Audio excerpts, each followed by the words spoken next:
सबसे पहले तो मेरे सभी दर्शकों को जन्माष्टमी की बहुत बहुत शुभकामनाएं। हमारे यहाँ जन्माष्टमी 15 अगस्त वाले दिन मनाई गई। आपके यहाँ किस दिन मनाई गई मुझे कमेंट बॉक्स में ज़रूर बताइएगा। तो आज मैंने जन्माष्टमी के अवसर पर बनाया है ये मावा कलाकंद, जिसे खोया की बर्फ़ी भी कहते हैं। तो मैं आज इसी की रेसिपी आपके साथ शेयर करूँगी। ये बहुत ही स्वादिष्ट बनकर तैयार होता है और बस 2 ही सामान से ये बनकर तैयार होता है। ज़्यादा सामान भी इसमें नहीं लगता और ये इतना दानेदार और माउथ मेल्टिंग बनकर तैयार होती है कि एक बार अगर आप इसे खाकर देखेंगे ना तो आप इसे बार बार खाना चाहेंगे। और बिल्कुल ये घर का खोया बनाया हुआ है, मार्केट से नहीं लाई। और कलर देखिए इसका कितना परफेक्ट बना है। और मैं आपको बिल्कुल सही माप से बनाकर दिखाऊंगी, जिससे कि आपका ये जो खोया बर्फ़ी है या मावा कलाकंद है बिल्कुल भी ख़राब नहीं होगा। और अगर आपको मेरी ये रेसिपी थोड़ी भी पसंद आती है तो प्लीज़ एक लाइक करना मत भूलिएगा। और अगर नहीं पसंद आती है तो कोई बात नहीं, डिसलाइक ही कर दीजिएगा। तो चलिए रेसिपी को शुरू करते हैं। सबसे पहले हम बना लेते हैं चाशनी। इसी पैन में मतलब इसी कढ़ाई में मैंने घर पर ये खोया निकाला था। तो खोया की रेसिपी आप मेरी लाइव में देख सकते हैं। मैंने लाइव खोया बनाया था। 2 लीटर दूध से मैंने लगभग ये मेरा 430 ग्राम के करीब ये खोया बन गया था। तो अगर आपको खोया बनाना सीखना है तो आप रेसिपी को मेरी लाइव पर जाकर देख सकते हैं। तो 430 ग्राम जो खोया है उसमें मैंने डाला है 500 ग्राम चीनी। या फिर आप ऐसा कर सकते हैं कि किसी कटोरे से ले लीजिए।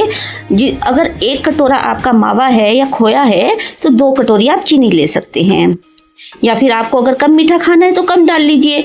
और उसमें लगभग मैंने 500 ग्राम चीनी में लगभग 250 से 300 ml तक मैंने पानी डाला है। बस इसको हमें अच्छी तरीके से पकाना है। लगभग हमें चाहिए 2 तार की चाशनी, क्योंकि क्या होता है ना, जो खोया बर्फ़ी हम बनाते हैं या ये मावा कलाकंद बनाते हैं, ये कभी कभी ऐसा होता है कि ये परफेक्ट नहीं जम पाता। तो इसमें यही कमी रह जाती है कि तो हम इसकी चाशनी बिल्कुल ठीक नहीं बना पाते और इसमें थोड़ी सी मेहनत की ज़रूरत होती है। तो देखिए कितना अच्छा सा इसमें एक बॉयल आ रहा है। चाशनी को पकाया है मैंने लगभग 10 से 15 मिनट मीडियम फ्लेम पर। और देखिए अभी हम हाथ से देखेंगे, तार दिखाती हूँ मैं आपको इसका। और एक तार तो इसमें अभी बिल्कुल परफेक्ट आ रहा है ना, कितना लंबा तार। पर अभी हमें एक तार नहीं चाहिए, तो हम इसको थोड़ा सा और पकाएंगे। मतलब इतना पकाएंगे कि आप अभी देखिएगा, मैं आपको परफेक्ट बताऊंगी इसका तरीका। एक तो हमें 2 तार की चाशनी चाहिए और उसके बाद हमें ऐसे स्पैचुला से या किसी करछी चम्मच से उठाकर इसको ऐसे इसका ड्रॉप डालना है। और जब लास्ट ड्रॉप बिल्कुल तार की तरह खिंचता हुआ दिखे तो समझ लीजिए कि ये चाशनी हमारी बनकर तैयार है। इसको आप मीडियम टू हाई फ्लेम पर कम से कम 10 से 10 मिनट के लिए तो पकाइए ही पकाइए। और देखिए ये हमारी चाशनी बिल्कुल तैयार हो गई है। थोड़ी स्टिकी सी होती है ना, बस ऐसी ही चाहिए। जब हमें लगे कि कढ़ाई के चारों तरफ भी थोड़ी ये जमने लगी है, बस इस समय हम इसमें डाल देंगे अपना घर का बनाया हुआ खोया। आप मार्केट से भी ला सकते हैं। ये घर का बनाया हुआ खोया है तो मुझे इसको भूनने की ज़रूरत नहीं पड़ी। ये खोया बनाते हुए ही, मावा बनाते हुए ही ये अपने आप देखिए कितना अच्छा इसका ब्राउन सा रेडिश सा कलर आ गया है। तो बस अभी हमें क्या करना है, फ्लेम को हम रखेंगे मीडियम और इस खोए को इसमें जो हमने चाशनी बनाई है ना इसमें डाला है, तो इसको अच्छी तरह से मिक्स करेंगे हम। तो देखिए फ्लेम को मीडियम रखना है, गैस हमें बिल्कुल भी बंद नहीं करनी है, क्योंकि अभी तो कहते हैं ना कि अभी तो पार्टी शुरू हुई है। तो अभी हमें बहुत इसके साथ मेहनत करनी है, तभी तो परफेक्ट मावा कलाकंद बनेगा। तो देखिए इसको हमें लगातार चलाना है। और इसमें अब मैं डाल लूँगी थोड़े से खरबूजे के बीज, जो मैंने लाइव में दिखाया था कि मैंने कैसे इनको भूना है। और इसकी भी तरीका आप देख सकते हैं मेरी लाइव में, मैंने बिल्कुल परफेक्ट भूनना बताया है कि कैसे हमें बीजों को भूनना है। तो ये देखिए इस तरह से हमने सारे जो खरबूजे की गिरी हैं इसमें डाल ली है। आप इसमें चाहें तो कोई ड्राई फ्रूट भी डाल सकते हैं, पर मैं नहीं डालती हूँ क्योंकि इसका जो टेस्ट है ना अपने आप में ही बहुत अच्छा होता है। तो बस ये अभी हमें मेहनत करनी है। मीडियम फ्लेम पर हमें जब तक पकाना है जब तक ये थोड़ा सा स्टिकी सा ना हो जाए। तो देखिए पकाते रहेंगे हम, कम से कम हमें 10 मिनट अभी इसको यहाँ पकाएंगे हम मीडियम फ्लेम पर। और उसके बाद भी मेहनत है, तो इसीलिए मैं कहती हूँ वीडियो को स्किप मत कीजिएगा, नहीं तो आपकी कोई भी रेसिपी परफेक्ट नहीं बनेगी। स्टेप बाय स्टेप देखना जरूरी होता है हर चीज़ को। तो ये देखिए हम इसको चलाते रहेंगे। तो ये देखिए इसमें बबल्स आ रहे हैं ना, तो गैस की फ्लेम मीडियम है, मैंने बंद नहीं की है। मैं इसीलिए आपको बीच में रुक कर दिखा रही हूँ कि कभी आप कहें कि आप तो बना लेते हैं, हमसे नहीं बनती है। तो बस इसी तरह हमें इसको लगातार चलाना है मीडियम फ्लेम पर। गैस के को बिल्कुल भी बंद मत कीजिएगा जब तक कि ये थोड़ा सा जमने वाली कंसिस्टेंसी में ना आ जाए। तो देखिए थोड़ी थिक हो गई है ना, चलाते चलाते काफ़ी गाढ़ी हो गई है। और जब हमें ये लगे कि ये अच्छे से कढ़ाई या पैन छोड़ने लगी है, तब हम गैस की फ्लेम को ऑफ करेंगे। तो अभी गैस की फ्लेम हमें ऑफ नहीं करनी है।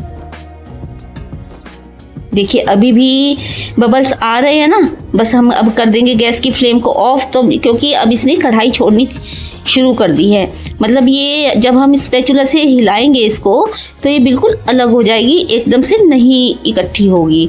तो बस इसी तरह से हम 10 मिनट तक इसको चलाएंगे। और गैस बंद करने के बाद भी, मतलब हमें जो अपनी फ्लेम है वो बंद करने के बाद भी इसको लगातार चलाना है, इसको ठंडा होने तक।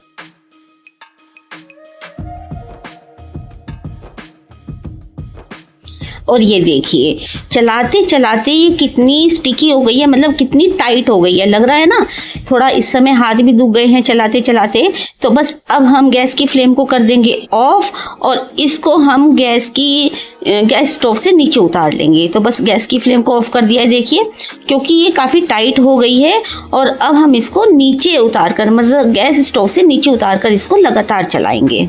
तो चलिए इसको हम नीचे उतार लेते हैं और थोड़ा फ़ैन भी ऑन कर लेते हैं, जिससे कि ये थोड़ा जल्दी ठंडा हो जाएगी।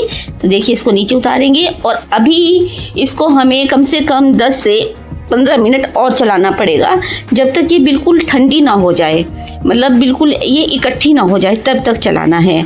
ऐसे ही मैंने एक रेसिपी और बताई थी लौकी की लौज की, उसका भी यही तरीका है, बिल्कुल परफेक्ट बनेगी आपकी अगर आप इस तरह से करेंगे। अगर आपने इसमें थोड़ा भी मतलब आलस कर दिया कि अब हम थक गए हैं, जम जाएगी, तो ये बिल्कुल भी नहीं जमेगी प्लेट में डलने के बाद। और अगर आपकी ये देखिए बिल्कुल टाइट हो गई है, और इसका मैं एक तरीका आपको और बताती हूँ। ऐसे आप थोड़ी सी जो पोर्शन लेंगे और ऐसे पानी में डालकर देखेंगे, अगर ये इकट्ठा है, फैला नहीं है, तो ये परफेक्ट है ना, बिल्कुल परफेक्ट ये जम जाएगी। और अगर थोड़ा भी ये फैल रहा है, पानी जो है दूधिया सा हो गया है, तो आप इसको और चलाइए। और एक और तरीका है, थोड़ा सा ऐसे पोर्शन लीजिए और ऐसे गोली बनाकर देख लीजिए। अगर परफेक्ट गोली बन रही है तो ये बिल्कुल तैयार है। मैंने आपकी इसको कई तरीके से चेक करना बता दिया है, तो आप इस तरीके से बनाइएगा। और अब हम एक थाली, प्लेट या जिसमें भी आपको इसको बनानी है, उसमें हम घी से ग्रीस कर लेते हैं। और अब जो हमारा ये सारा मावा कलाकंद हमने जो बनाया है, अपनी प्लेट में निकाल लेंगे। तो चलिए इसको हम साफ़ कर लेते हैं, क्योंकि काफ़ी सारा इसमें मावा कलाकंद लगा हुआ है और ये जो स्पैचुला है ना, इससे नहीं निकलेगा ये। तो बस चलिए सारा हम अपनी प्लेट में ट्रांसफ़र कर लेते हैं मावा कलाकंद को। और ये जमने के लिए बिल्कुल तैयार है। और इसको हम सारे को निकाल लेंगे एक ही प्लेट में, छोटी सी प्लेट में आ गया था। और ये काफ़ी अच्छी मोटी बर्फ़ी बनकर तैयार हुई है। जो मावा कलाकंद है काफ़ी मोटा बनकर तैयार हुआ है और टेस्ट बहुत अमेजिंग आएगा इसका, क्योंकि हमने मावा भी घर पर निकाला है, जो खोया बनाया है, क्योंकि मार्केट से तो हमें नहीं पता कैसा आता है। मैं कभी भी मार्केट से खोया नहीं लाती हूँ, होली हो, दिवाली हो, कोई भी त्यौहार हो। तो बस ये देखिए हम प्लेट में निकाल लेंगे और हाथ पर घी लगा लगा कर हमें इसको फैला लेना है। इस समय ये ठंडा हो गया है, बहुत हल्का सा गर्म है, ज़्यादा गर्म नहीं है। तो बस हाथ से आप इसको सेट कर दीजिए, बहुत अच्छे से सेट हो जाएगा, बहुत बिल्कुल प्लेन हो जाएगा। या फिर आप किसी पॉलीथीन से या किसी कटोरी के तले पर घी लगाकर इसको अच्छे से एक सार कर दीजिए। और ये देखिए साइड से मैं इसको बिल्कुल इक्वल कर देती हूँ, जिससे कि ये बिल्कुल पीसेस इसके अच्छे निकलेंगे। तो बस इसको हम रख देंगे 2 घंटे के लिए पंखे के नीचे। और अब हो गए हैं 2 घंटे। तो अब हम देखते हैं हमारा मावा कलाकंद जमा है कि नहीं जमा है। और ये देखिए तैयार हो गया ना, बिल्कुल परफेक्ट कट रहा है, बिल्कुल भी कहीं से भी लूज़ नहीं है ये मावा कलाकंद हमारा। और टेस्ट बहुत ही अमेजिंग आएगा इसका। एक बार आप इस रेसिपी को ज़रूर ट्राई करिएगा। तो इसके पीसेस काट लेते हैं और फिर हम आपको इसके पीसेस भी निकाल कर दिखाएंगे। अगर इस तरीके से करने से आपका 1% 2 घंटे में भी नहीं जमता है तो आप उसको 4-5 घंटे रख सकते हैं या ओवरनाइट रख दीजिए, पर मेरी गारंटी है कि ये 2 घंटे में जम जाएगा। देखिए बिल्कुल परफेक्ट ये कट रहा है, एक एक पीस अलग से इसका निकलेगा और कहीं से कोई टूटेगा नहीं, और ना ही ये हार्ड बनी है और ना ही बिल्कुल मेल्टिंग बनी है कि ये पीस उठाते हुए गिर रहा है। क्योंकि परफेक्ट पहचान होती है कि जब हाथ में हम किसी भी बर्फी का, पंजीरी का या कलाकंद का पीस उठाए तो वो नीचे ना झुके। देखिए मैं आपको पीस निकाल कर दिखाती हूँ इसका एक, ये देखिए है ना बिल्कुल परफेक्ट, और कितना मोटा हमारा ये मावा कलाकंद बना है और बहुत इजीली निकल रहा है, नीचे प्लेट में चिपका भी नहीं है। तो आप अगर इस तरीके से मावा कलाकंद बनाएंगे तो मेरी गारंटी है कि बिल्कुल भी खराब नहीं होगा। और जो मैंने रेशियो बताया है ना आपको, बस उसी रेशियो से आप इसमें चीनी डालिएगा तो चीनी भी तेज नहीं होगी। हाँ, आप अगर थोड़ा और कम खाते हैं तो कम डाल सकते हैं। आप इसको गुड़ के साथ भी बना सकते हैं, पर जो चीनी की चाशनी बनती है ना उसके साथ इसका स्वाद बहुत अच्छा आता है। तो ये देखिए तैयार हो गया है हमारा टेस्टी टेस्टी सा जन्माष्टमी स्पेशल मावा कलाकंद। तो आप मुझे एक बार ज़रूर बताइएगा कि आप मुझे देश और दुनिया के कौन से कोने से देखते हैं, आपको मेरी रेसिपी कैसी लगती है। और ये स्पेशल रेसिपी आप ही के लिए मैं लेकर आई हूँ, एक बार ज़रूर ट्राई कीजिएगा। है ना कितना परफेक्ट पीस बनकर तैयार हुआ है, बिल्कुल भी ख़राब नहीं होगी आपकी रेसिपी। और ये मैंने बनाई थी जन्माष्टमी पर। तो आखिर में एक बार फिर से आपको कहूँगी हैप्पी जन्माष्टमी, सभी को जन्माष्टमी की बहुत बहुत बधाई हो। और फिर मिलते हैं अगली नई रेसिपी के साथ। धन्यवाद।